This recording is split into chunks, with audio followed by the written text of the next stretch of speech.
Donc, il faut comprendre que effectivement, cette égalité de droit, elle est reconnue à travers la Déclaration universelle des droits de l'homme et du citoyen. C'est ce qui permet aux législateurs de dire, bah oui, je suis égaux en droit, mais une partie ou la population française, puisqu'ils organisent ils organisent des élections nationales. Ben oui, c'est légitime, parce que sinon, ils sont égaux, ils sont personne. Quand ils ont plus de mandat, ben ils sont monsieur, madame, tout le monde. Ben oui, ben oui.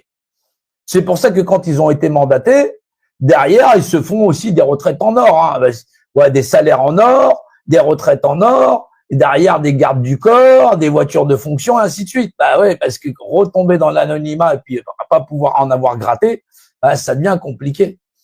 Les gens, ils aiment bien se compliquer en disant, ouais, mais c'est des francs-maçons, c'est des satanistes, c'est ceci, cela.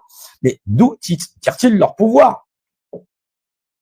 On est égaux, hop, qu'est-ce qu'on demande aux populations? Venez, venez, petit, je te promets les SMIC à machin chose, la retraite à ceci, cela. Ouais, mais là, maintenant, c'est pas possible.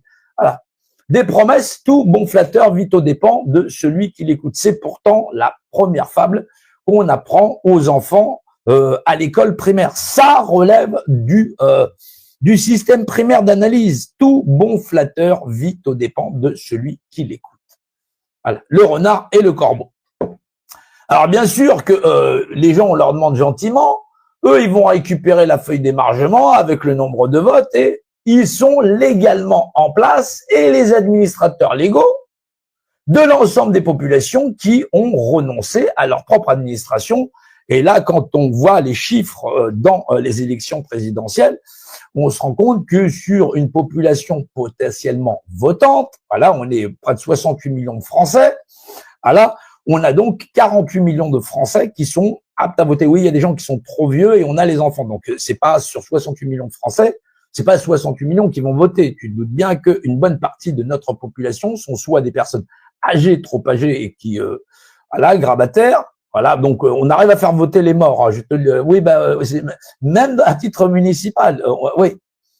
Ah non, non, non, non, non, non, c'est ça se fait couramment. On fait voter les morts, tout ça. Voilà, bah oui. Ça rapporte un vote ou deux. Bah oui, le temps que ce soit analysé en profondeur, bah oui, ça triche. Ouais. Non, mais ils s'en foutent puisque c'est toujours les mêmes qui sont en place.